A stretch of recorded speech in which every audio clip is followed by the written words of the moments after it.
It's a pleasant good morning here on Star Television, broadcasting live from our Media One Center 3 Mama Streets, Brookfields in Freetown. My name is Abdul Rahman Kamara. Today being Tuesday, the 27th of August 2019. My guest in the studio, I have with me the CEO and founder of Christian Law Center, Lawyer Rashid Doumbouya, otherwise known as Legal Link, also the Executive Director for Citizen Advocacy Network, Thomas Mokonte. Gentlemen, good morning and welcome to the program. Thanks for having me. Good morning and thank you for having us here. Great. I understand both of you have issued out a press statement with respect to the just concluded election at constituency 110,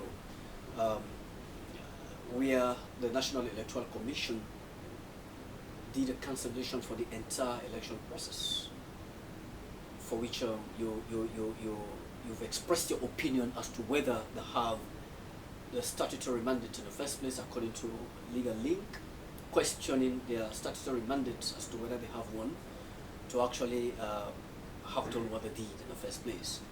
And also to you, Can, I've gone through your press statement and you challenge specific issues that put us around the authority of NEC to actually see whether they have a mandate. Let me start with you first of all, Lawyer Rashid Doumbouya. Yes. On the content of your press statement. Thank you so much for having me in this program. We appreciate Star TV because at such a time as this, I think you are one of the most effective voices that gives wider space to civil society organizations to do their work without any form of fear or favor. And for this, I'm grateful. What is happening in our nation is concerning, and as an organization that seeks to defend the rights of vulnerable groups, and especially, of course, voters that really went out of the way on that day to cast their ballot, we are concerned. And we are concerned because we are coming from a deep sense of cosmic responsibility and moral rectitude as a society and a group of legal minds that will not sit down and see impunity having its place in our day.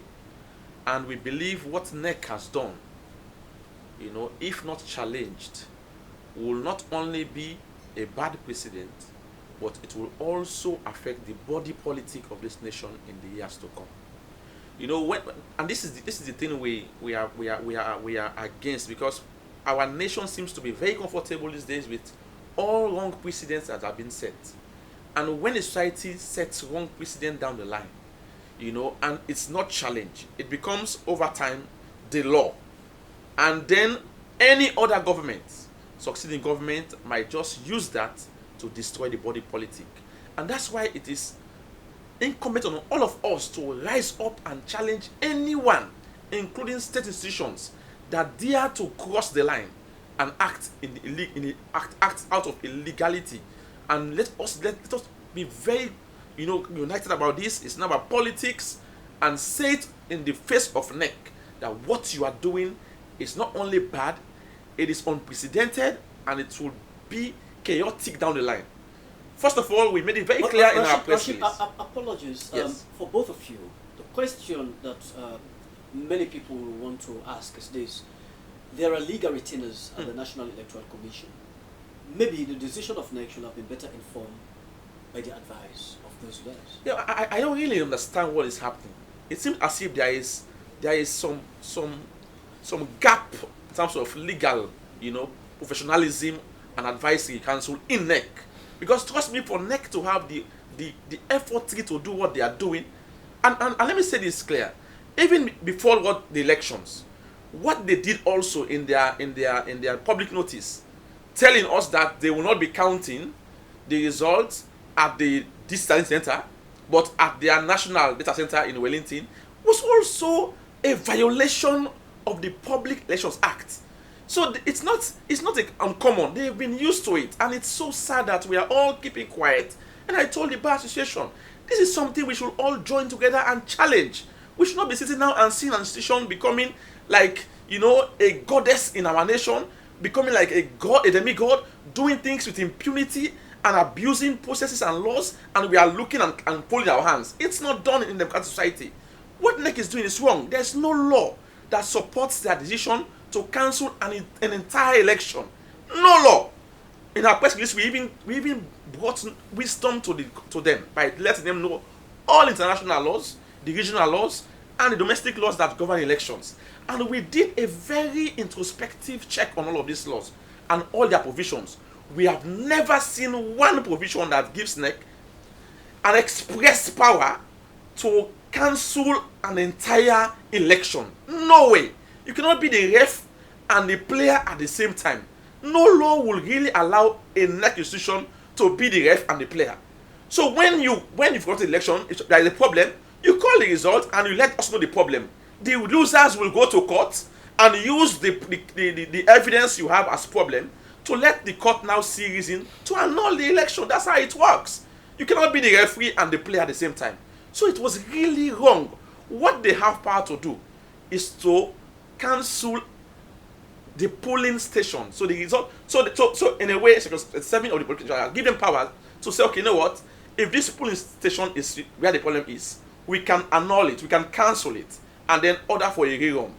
All right, that's all they are empowered to do, not to cancel the entire election. So we believe that was a travesty of justice, and as an institution that defends legal issues in the country, we have taken on the fight with them. We have written out an open letter to them, requesting them to show us the law that really supports their decision to cancel an entire election, because the implications are far and wide-ranging. I'll tell you, for example, the cost, and they will also have to tell us the cost they have spent on the past by-election. Because again, when these things are hidden, that's why they think it's fun. It's millions of dollars that is being spent, and it's our money, the nation's money. Now he doesn't even understand what he's doing to make us go and spend another million in the crisis of economic shambles. That is the point. So we should not be laughing about this, because again, in an economy like this that is struggling, we should not be spending money like that. That election should have been successful, and the wisest thing to have done is to have just cancelled the particular station that was having problem and order for a rerun in that station. But for him to now cancel the entire election, and then again we are going to pay huge amount of monies to go back and do that election, to me it's a travesty of justice. And again, because he cannot support it with any law, that tells us that this commission has to be questioned. Otherwise, they might again do the same thing, because they did it again in Cambia. So it's not the first time he's been doing it. He did it in Cambia, he went away with it, and now he had the effort to do it in a parliamentary election as big as it is in the capital city. That has to be checked. Otherwise, he would think he has the powers. So we have challenged him, and we have sent that to him. We hope he will respond to our letter. Otherwise, we would have to take the necessary steps to bring this issue to court and make sure the court have a say on this. It is the High Court that has powers to annul elections, not SNEC. Okay. Let me get the opinion of the press release. What I embedded in there that constitute your primary concerns. Oh yeah, I need to firstly inform our viewers, our respective viewers, that the Citizens Advocacy Network is an organization that has interest in issues of human rights, rule of law, and democratic good governance. And the issue under review falls directly under rule of law and good governance. And that is why we are very keen on it. We wrote a press release. It's not an open letter. We wrote a press release expressing our dissatisfaction over the conduct of the National Electoral Commission and its Chief Electoral Commissioner, Umfa Ali Conte. We hold the view that elections are opportunity provided to citizens for them to exercise their franchise by electing people in different capacities to man the affairs of different constituencies, wards, and of course the nation. And in doing so, we believe that those people who are handling the electoral process must be seen to be very rational, must be seen to be very responsible, apolitical, and full of credibility. In the absence of all of this, we will face some of these challenges. NEC, by all standards, does not have the right, does not have the authority to cancel an entire electoral process. Nowhere in our laws, we have searched all of the law books. We have searched the 1991 Constitution, which is the gun norm, We have searched the Public Elections Act of 2012. We have searched other statutory instruments that are concerned, and we do not see anything that gives the power to NEC to cancel an entire electoral process. However, there is a provision in the Public Elections Act, Section 87, that gives NEC the power to cancel elections in cases of overvoting. And that particular power is limited to cancelling elections in the particular polling station where the incident took place, where the incident of overvoting took place, and not the entire electoral process. The drafters of our constitution were very wise to actually limit the powers of NEC to that particular area, simply because of what my brother has mentioned. There are a lot of economic implications. You understand? Even the security of the state. This is the most policed elections. It cost the country billions of loans just to have those police personnel deployed to oversee the elections. The ballot papers they are printing for these elections, according to sources, cost more than 5 billion leones, just ballot papers. Over 5 billion leones. Not to talk of other logistical materials that they used and personnel. We are talking about millions of dollars in just an electoral process for a constituency. And for you as a commission and as a commissioner to sit in the midst of this economic crisis, in the midst of this economic downturn, you go and cancel an electoral process which you have acclaimed to be wide, to be very peaceful, relatively. But for just a simple violence case in just one remote, in a remote center, one center, you go cancel the entire electoral process, and one for say you want to can rerun again. We consider it very absurd. We consider it unconscionable. We consider it an attack on the democracy of our nation. The National Electoral Commissioner and its commissioner does not have the right to cancel elections. It is only provided to the High Court of Sierra Leone under Section 147 of the 1991 Constitution. The High Court is the only competent authority that is empowered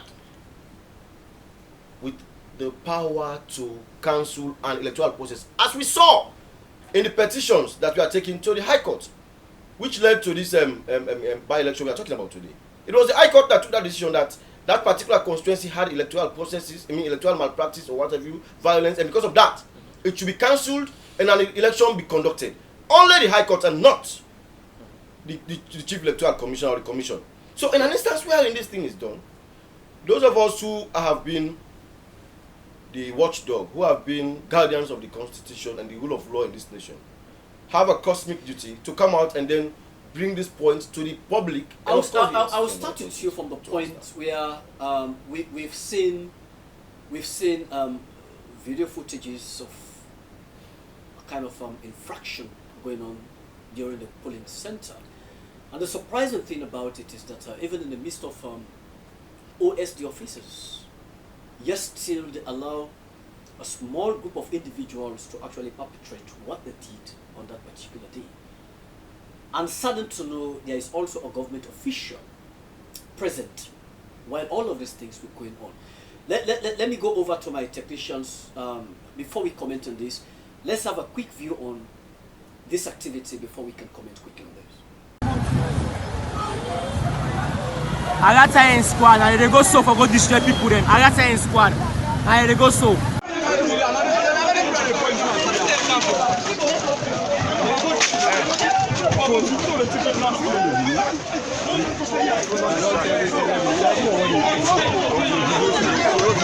Video the guys.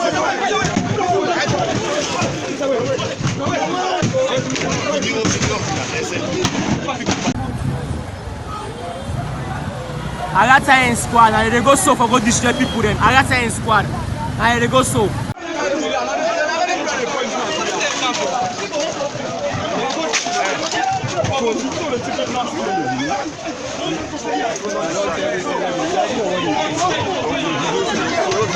Video the guys.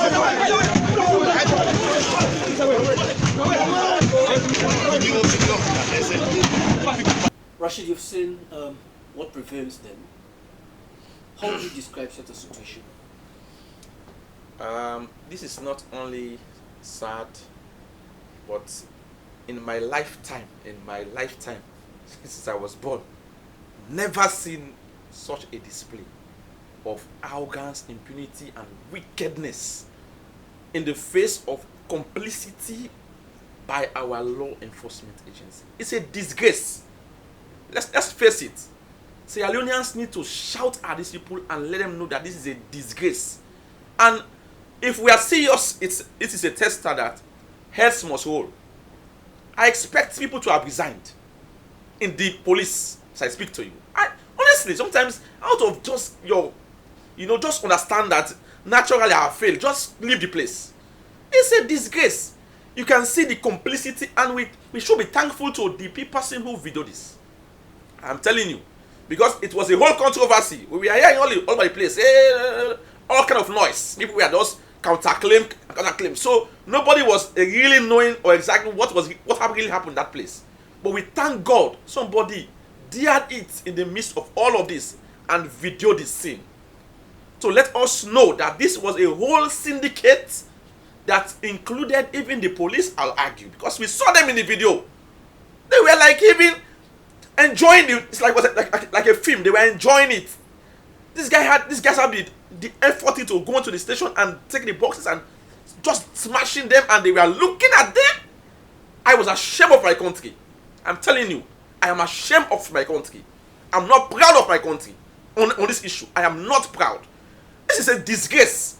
And the whole international community sees this in the midst of a democratic nation, and we are looking at it. No arrests have been made up to today. It's a disgrace. And the IG and all those who are responsible should just resign. Just resign. Look, let's face the truth. If we want to govern our country, let's govern our country. Otherwise, let's just leave this nation. This is sickening. How can a whole process be reduced to thuggery in the face of a MACP being invoked? MACP was invoked, and there was high military presence in that area, and yet we saw this impunity. If this video was not out, there could have been so much argument as to who did what. But thank God the video is the evidence. Yes, sir. Yeah, well, it's really embarrassing, and it's an eyesore. This is a very big threat to our democracy, I must say. A nation that has come from the bloody past. We all know how we went into war in this nation. These were some of the causes of the war. People who had power used their power to suppress the poor, to suppress the vulnerable, to suppress the powerless. Publicly, people did things with impunity, and some people became disenchanted. And what they did was, because there was no law, you could not even rely on the police. Look at what we saw. We had well-armed police personnel, well-armed. They could not even stop those people who were really causing the problem. It's clearly, it goes without saying, it's logical to conclude that they were complicit. It was a calculated and a conscious conspiracy. It's like they don't say, well, what you do is, our boys are coming there to destroy those boxes, to destroy that ballot box. Don't touch them, allow them to do what they are doing, and then let them go out. Because what we have seen is like we have lost these elections, and then we are going to destroy that particular station, and then we are going to give NEC the authority to cancel it. They are going to use it as a basis for cancellation. Mm-hmm. This is what any reasonable man will see. Then go on at the station, a station that was peaceful relatively, and by all indications, what we have heard from observers and what have you, that is a station, that is a stronghold of the opposition. The same lady that was kicked out of parliament, who was voted in by the people. That is her stronghold. And that was the point where thugs, in collaboration with the Sierra Leone police, I would say this anywhere, mm-hmm. I'm prepared to go to any level, mm-hmm. in collaboration with the Sierra Leone police and state functionaries, stood in full view of the public, and we are vandalizing voting materials, we are causing havoc, and we have all of this evidence around, and the people, we are seeing them on video, and not a single arrest has been done. Not a single arrest has been done in this nation. These are the things that will continue to... And there are suspects that have been incarcerated for yes, this is what I'm trying to come to. These are the issues we continue to raise our voices on. And when you say this, they say, hey, this is this is that. the day some of us stop speaking truth to power is the day when we'll be in our graves. We have seen situations wherein police will not even have evidence. They have arrested people, and these people have been in jail for over 1 month. They not even have evidence against them. They not have that kind of tangible evidence that we see currently in that video. But they are in jail. We have people that are sick. Even as we speak, we visited one of the people in the cell. One of the one young guy in the cell who is currently ill to a point that he is vomiting blood. And they are not reasonable enough to know that this person is not well and that he should be removed from prison and provided with medication. But we see here a minister in that particular scene. We see security personnel. There are people who are holding the boxes, smashing them.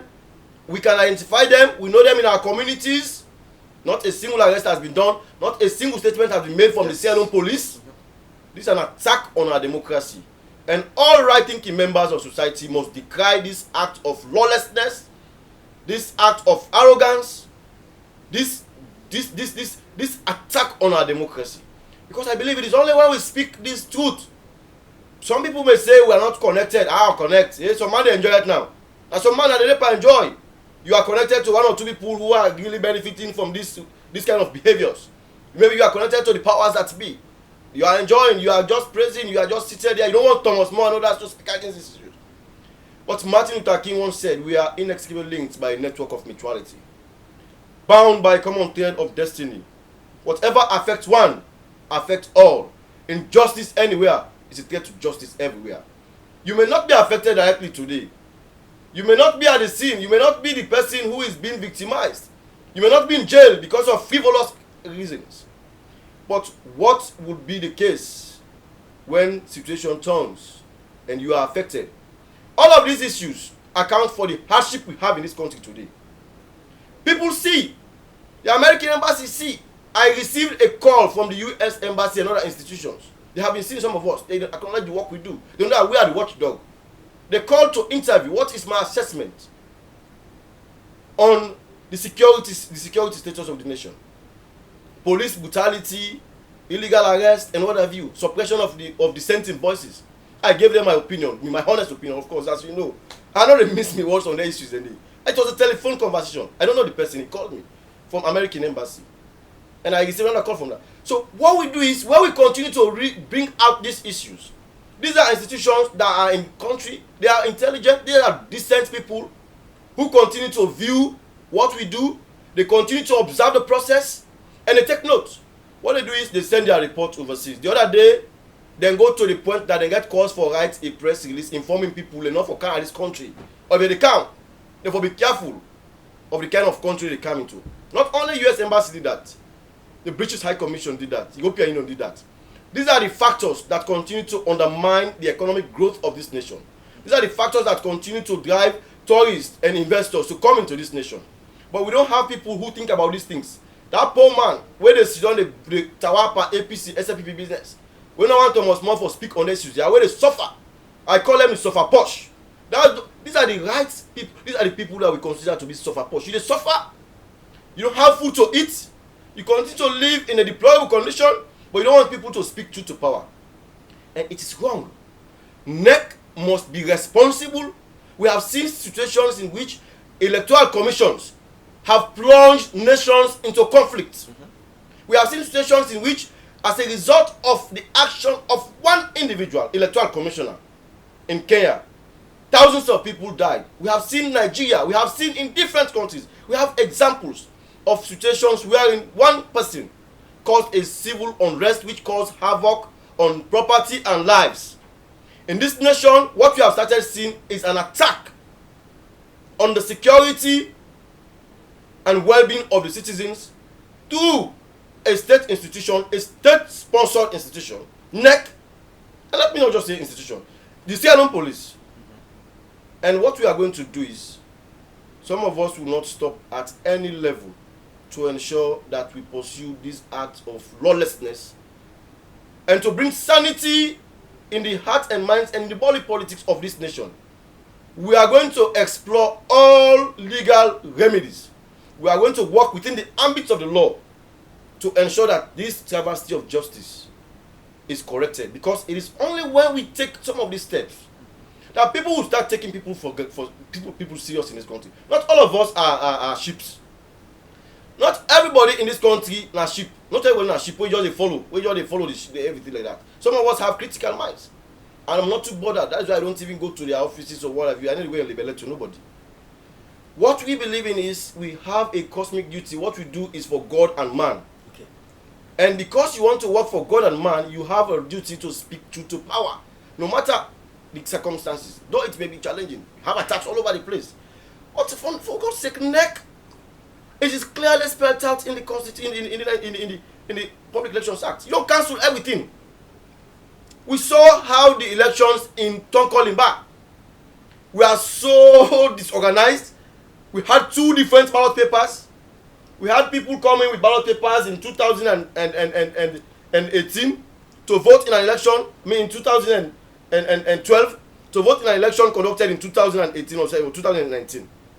You see, we saw situations wherein polling agents were removed from their posts by police officers and were not allowed to actually observe on behalf of their parties. We saw situations wherein the NEC Electoral Commission again, Unfa Ali Conte, after all the process, went into a very small office, collated the result, tallied the results by himself, came out and announced something that that observers have largely condemned, have largely presented to be not the will of the people. Okay. This is subversion, it is criminal, it is unpatriotic, and we must speak to some of these people. Okay, I will come back to you, Thomas Moore and Rashid Doumbouya. Let's take another aspect that is election violence related, where the Honorable Abdul Kabo, Member of Parliament for Constituency 077, has alleged that he was physically assaulted by Ibrahim Sano, Deputy Executive Director of the Sierra Leone Road Safety Authority, when he was arrested during the August 24th by-election in Constituency 110, while Ibrahim Sano denied allegation. My colleague Mohamed Basiru Sanusi spoke to both of them. What happened that day, was a surprise to me. I have been in the polling station since morning, and there was a very cordial relationship between the SLPP agent and myself. We were laughing and playing together. Jabi was there and one Mr. Ture also was there for SLPP, and all of us were joking together. In fact, it was there that Jabi went and bought water for me, grafting water. He gave me the water. He said, well, you are in opposition, you cannot afford to buy water. So we laughed over the issue. Not until around 4:45, when the elections were rounding up, I was at the scene when the policemen came. But I left to collect my phone. My phone was charging in a nearby house. And when I was going to collect my phone, I saw a military personnel following me. I had reached the house when the military personnel said, "Na you are cow. Na you are cow." I said, "For what?" He said, "Na you are cow." He ran after me, he held me. When he held me, he came and handed me over to the police. I asked the police, what crime have I committed? They didn't answer. Nobody said anything to me. So when I saw Sano, I felt relieved, because I had known him since we were in Fobe College. We share the same ideology. So I thought it was a blessing for me. No sooner I was pointing at him, he came, slapped me on the face more than 3 times, kicked me, and he went back. In fact, those who I did not know, who are SLPP members that I did not know, were the ones that restrained him from attacking me. You see, if it were not for the police, he would have damaged me. Even when the police put me in their vehicle, Sano was in the window of the vehicle, was raging abuses at me, more than effectives at me. I was surprised. I said, "Sano, you are young.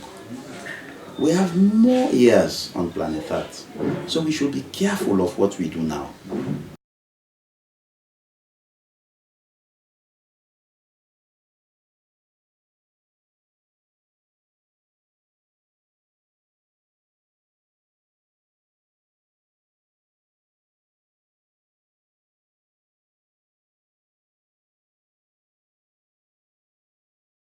In the first place, that's fallacious. How will I attack Honorable Kagbo in what capacity? Who am I to attack him? Besides, Honorable Kagbo and I know each other way back from university days.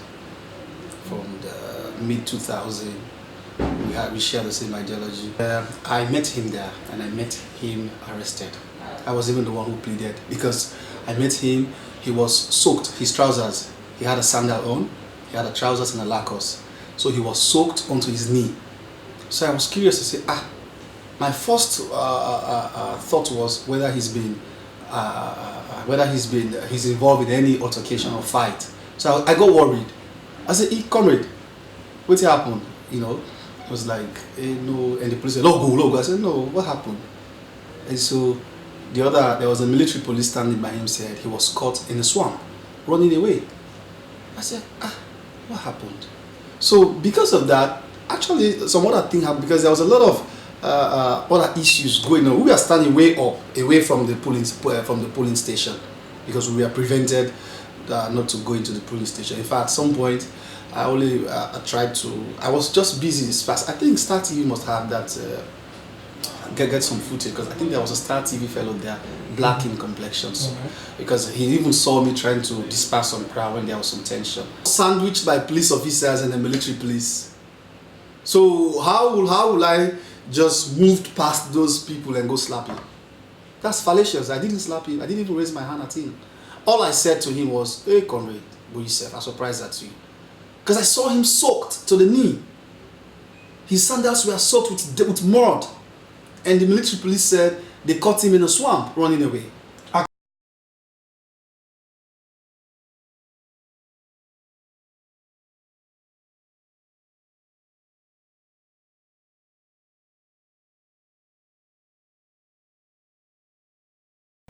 Welcome back from that particular interview done by my colleague there, Mohamed Basiru Sanusi.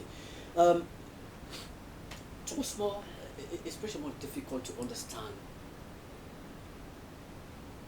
Somebody chosen to be a polling agent was grossly assaulted. The full view of the police, otherwise, it turned out to be incomplete. Yeah. He was even incarcerated, briefly or not, until when I'm sure the clerk of parliament, according to rumor, that he ordered for his arrest because he's a member of parliament. Yeah. All of these things seem to be happening in full view of the police. Yeah, well, you see, these are all of the factors we're talking about. You see, it just tells you. Are the police really constrained from what they could refer to as orders from above? Well, you cannot rule that out. You cannot rule that out at all. This is a nation that we live in, where people, we have people that our institutions and our personnel are so poor in many aspects that they are not capacitated to take independent actions. The police is one institution that has faced serious challenge in dispensing its functions as an institution, dispassionately and independently. What we saw there, in fact, I was really alarmed. I was at Lumley Police Station the moment Honorable Abdul Kagbo was brought in. I went there on a separate issue. Now, when I saw the momentum that they came with in the police station, there was some kind of motorcade with civilians in one of the vehicles, and then you have military and police personnel. We are just coming down of the vehicle as if it is war. I was so curious to know what is happening. Lo and behold, it was Honorable Abdul Kagbo that was brought to the police station. Ruffled. He was actually, you see that you really see a clear picture of him being molested, beaten before even bringing him to the police station. Then I tried to intercept and ask him, Honorable Kagbo, what is the problem? And the police had to push him, not to even talk to me. And then they went with him in. And then I had to follow. And when I followed him in, I realized that they are accusing him of election violence and what have you. But one thing I will always say is, I have known Honorable Abdul Kagbo for a considerable period of time. When I went to university in 2006, Honorable Abdul Kagbo was there. he was an interim student union president. At the time, we shared different political ideologies, I must say. Just as we have downtown, we have APC and SAP. On campus, we have our different political ideologies. I was in one of the political settings, and he was in another. But one thing I can say for sure is that he is one person who has actually exhibited a high sense of tolerance, decency, intelligence in whatever he does. And that is even being displayed in Parliament. He is one of the most constructive MPs. Even when he stands up to present a case, you see how constructive he presents himself. So I was really alarmed to hear that he was involved in an electoral violence. So what I did was to just, stay off, because it is an investigation process. Well, going on, I had to probe. And when he told me that in the process of him being arrested, he had a series of intimidation and he was beaten by top government officials. He mentioned Ibrahim Sano. Ibrahim Sano is a very close friend of mine. He's a brother. We went to university the same day. We were in class for 4 years. My first degree in university, 4 years. We were in the same class. He's a very close friend of mine. So I said, what? Why would Ibrahim Sano do that? In fact, he does not have right to do that. To beat somebody who is under police arrest. So it also speaks to the level of tension. It speaks to the level of hate. It speaks to the level of impunity that we continue to experience in this nation. Okay. Now, Rashid, the indication is, in the midst of all of this, we've seen where there is a joint statement by the embassy, the UK embassy in Sierra Leone, the embassy of the Federal Republic of Germany, the Ireland, embassy of Ireland, and also the United States embassy here in Freetown. I will just read you partner statement on the by-election held in constituency 110 Western Area Rural on the 24th August 2019. The last paragraph says, Sierra Leone had made important progress in the consolidation of democracy and peace since the end of the war. But this was not fully demonstrated during the by-election in constituency 110 on the 24th of August 2019. And there is a strong expectation that Sierra Leone will further consolidate democratic gains. End of a partner statement from the American Embassy, British High Commission, Ireland, and the Embassy of Germany. Yes. Adama, let me be honest with you, and this is exactly that statement, that joint statement underscores the very, moves we are taking now as civil society organizations, that indeed it's not any political. But the question is, you guys, it used to be many raising their voices on issues of national development and challenges. No, look. Let's but be. just still now we see we see less of you guys. No, let's be realistic. It's good that way. You know why? I'll let you know.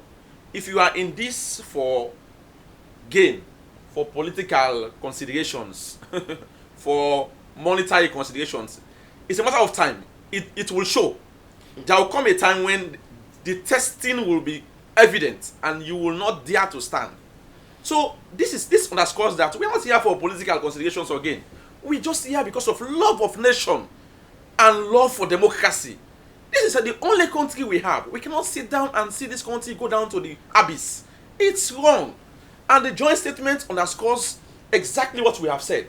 Even the international partners are concerned about what is happening. They are seeing trouble coming and they are now ringing the warning shot. Say, hey, this is not what we expect of Sierra Leone. You have come a long way. Why are you going down the brink at this point? Because it has never happened in our elections for someone to just dash to the police station, take a ballot paper and smash it on the floor. Never. I'm 35 years old. I've never seen that in this nation or heard of it. So what I'm saying is, why, and in the face of the police standing there looking and having fun with them, that is the complicity. And that is what we should all rise up to check. It's not about APC or SLEP. If you are thinking like that, you are funny and you are cheap. Think about the nation. These parties have nothing to give offer us anymore. That's the truth. We should look above them and then look at the nation. If they are trying to put us down, let's address them and put them in their place. APC or SLP, we should do to all. And so let everybody know out there that we're not here for politics. We are here because we are concerned. We are young people. The youth are perishing. People are suffering. And there are many things that needs to be fixed in this country. Let us do this and avoid the violence and the hate and the bickering. It's not going to help our nation. Perhaps what you call the vogue of our democratic credentials lies in building stronger institutions that could be devoid of political influence. It's not a question in your words about APC or SLPP. This is about a state institution that is supposed to be apolitical. Yes. But here still, they've demonstrated an aspect where there is that public distrust. Exactly. Granted the fact that we have very fine police officers, right? Very fine police officers. But for those that play the complacent card at that particular material point in time, in the views of many people, is an eyesore and is a call for an obvious concern. Yeah, let me tell you something. So this is not much about whether it's APC or SLPP. No. It's about building the state institution. Exactly. Where are they? And there Where has there been a call for stronger institutions? Yes, and there's a law that governs the police. Apart from the Police Act of 1964, there is the UN Basic Principles on the use of force and firearms that governs them. Look, there is a principle called command responsibility. If the subordinates were so complicit that day, it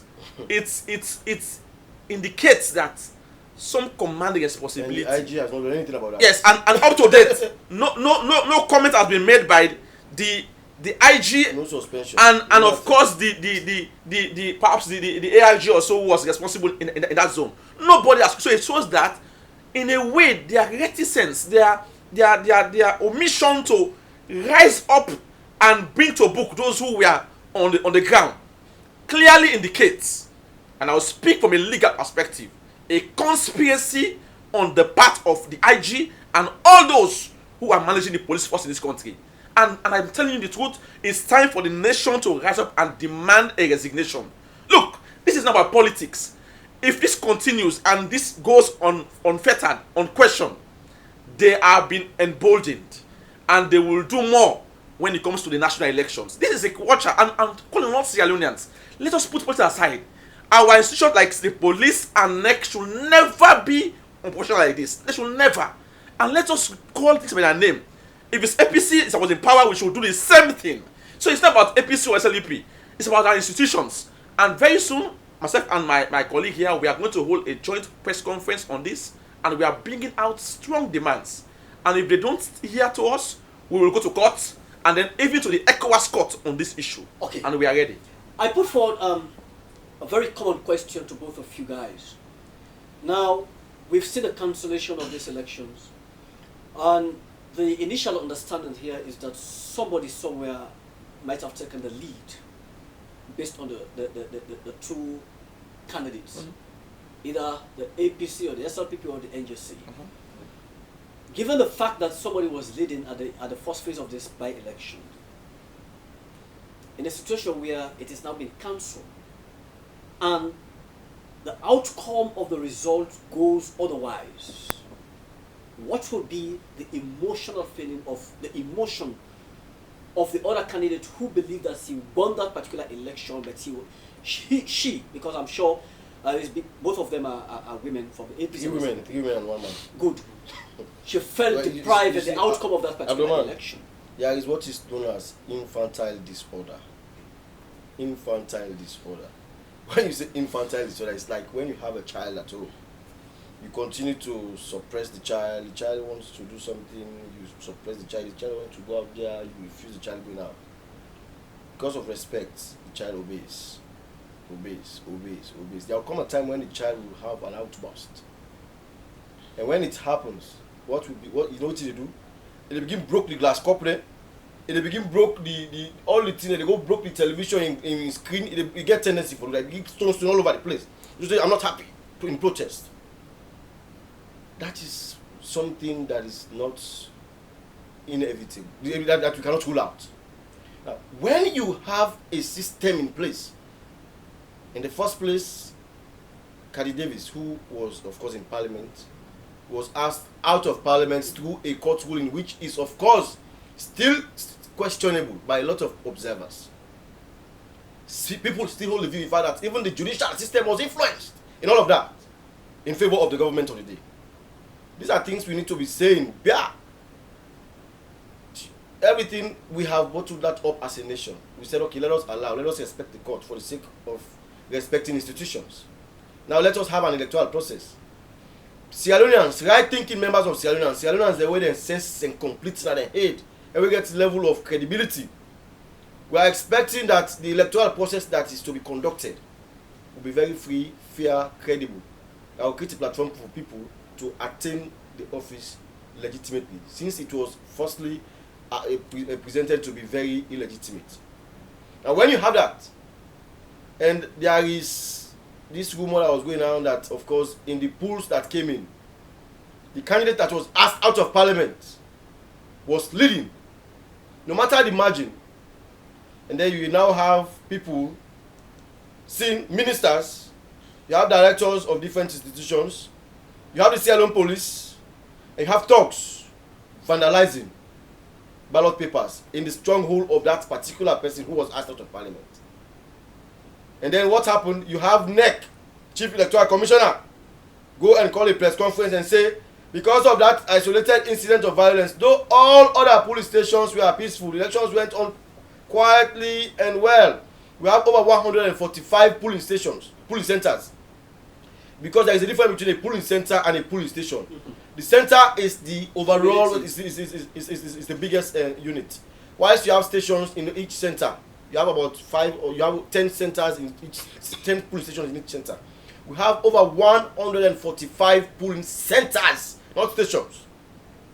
Just because of one center that had 10 polling stations, just now one school, where when I didn't go, you see the video, just one school, one corner side, where people then go plan, then go cause problem, then spoil the ballot papers, neck people, and then police team up there, government officials, and then kind of talks to them. We see the motorcar, the pass. Though they were clearly spelled out rules and regulations that people should not be in vehicles more than 3. PPRC made that. That nobody should use a vehicle flying that route that contains more than 3 passengers. And all of those passengers must have accreditation. We saw a video of people alleged to be thugs with the inscription of the ruling party, the SLP symbol.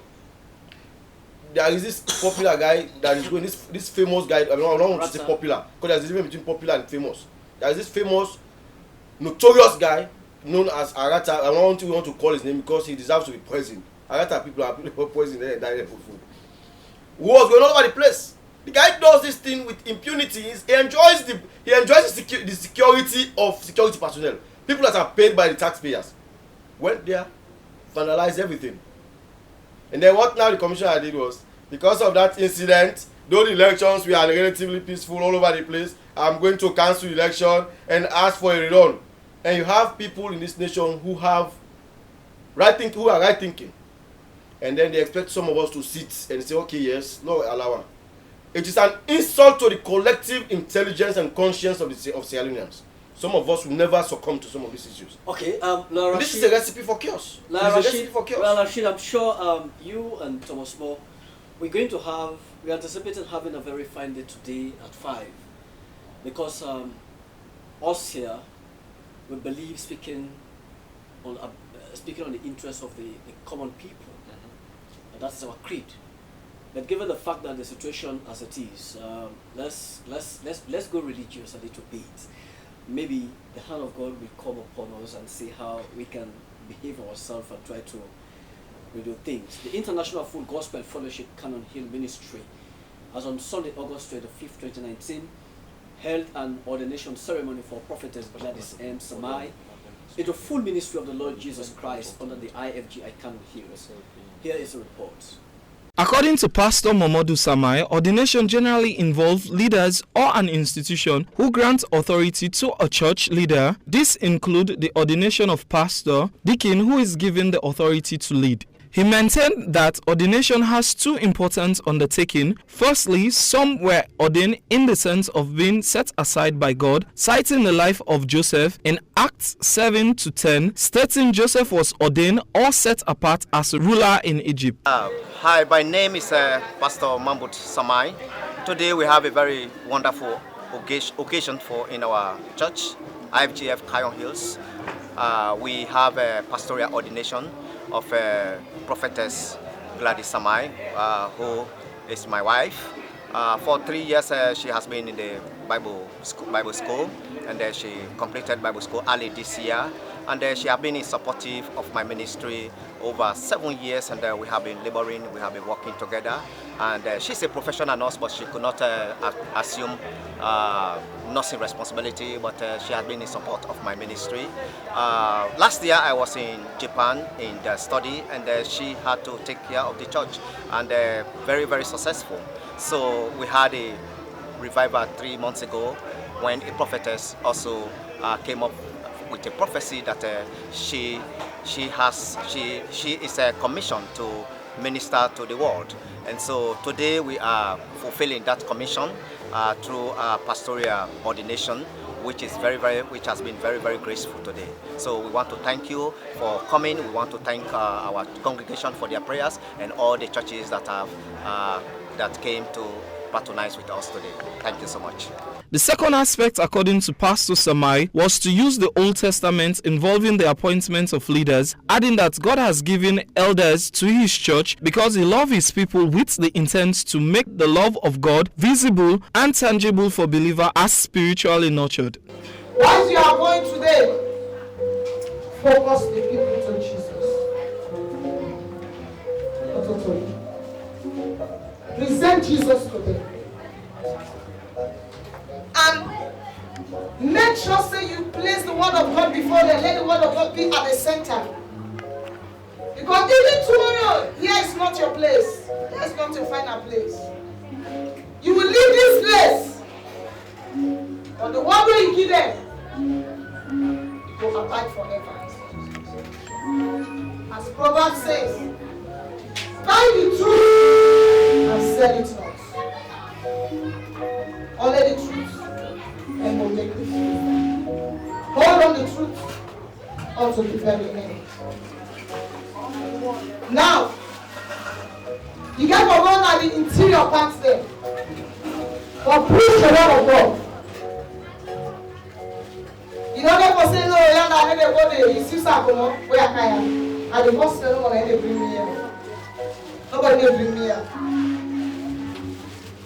Huh? So, you're not going to say, no, you're not far, you're not bad, I don't go there.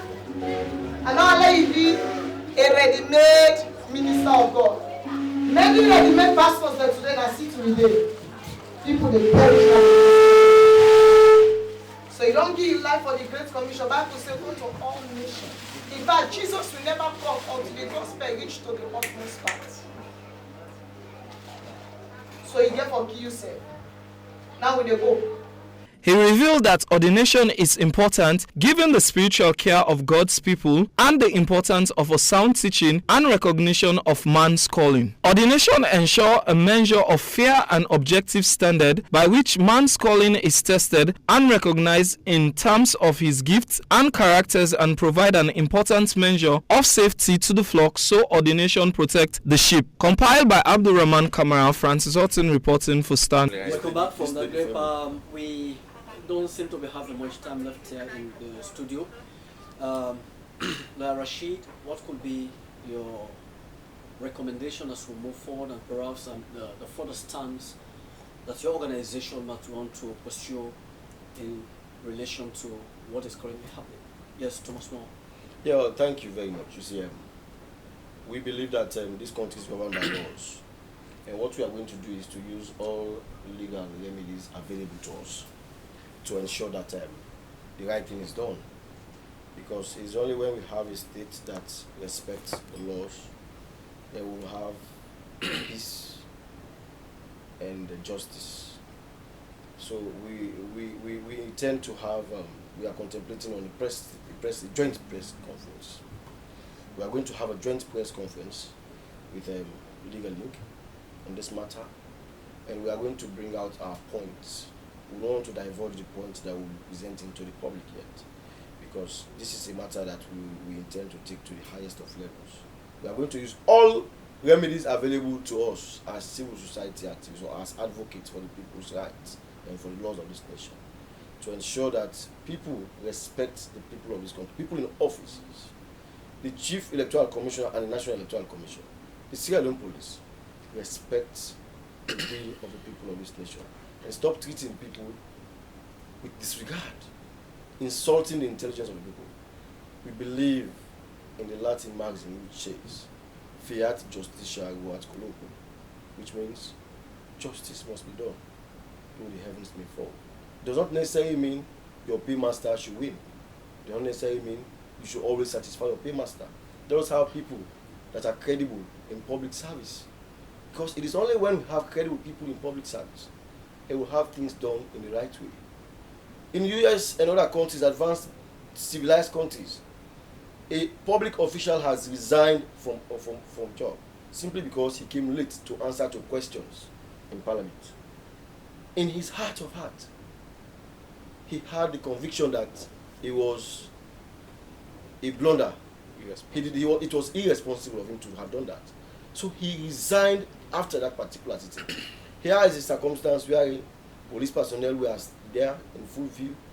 They saw thugs and, of course, some government officials vandalizing ballot boxes. Nothing has been done. Not a single arrest has been done. Not a single suspension has been done. We have not heard of any inquiry to date. It is almost 3 days or 4 days after the entire process. The Inspector General of Police still sits in his office, and I will not be surprised to see them come in here to make defenses and to give people some kind of lame excuses for what they did. This is wrong, and we believe that we could do better as a nation. Yes, just add to what my brother has said, I think we have done the right thing as the voice of conscience for the nation. Legal Link and CAN, we are working together as sister institutions. We believe in accountability, good governance, the rule of law, human rights, and that's what we stand for. We are the voice of the people and the voice of conscience.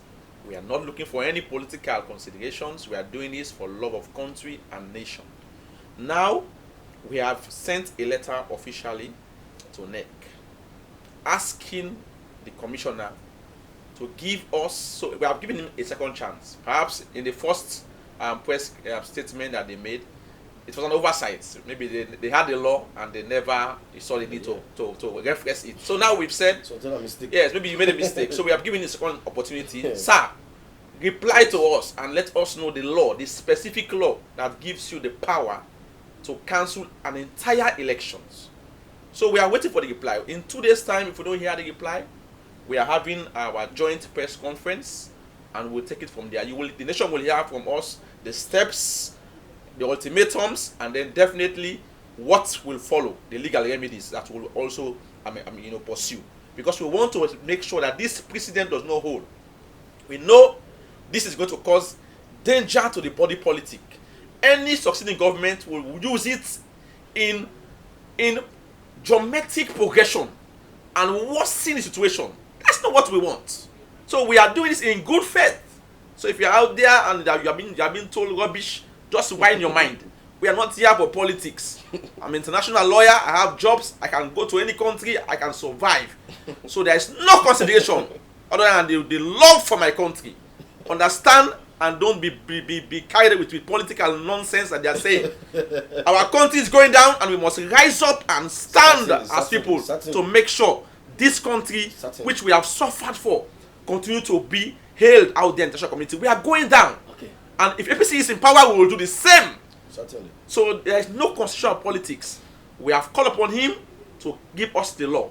And if he fails, then definitely we'll have a press conference and then take it further. On this note, I want to thank you both, gentlemen, for honoring this invitation, being part of this program today. But I'm looking forward to having you at exactly 5 in the evening on the program Familiarize with the Law, where we will discuss pertinent issues bordering on state security and building stronger government institutions.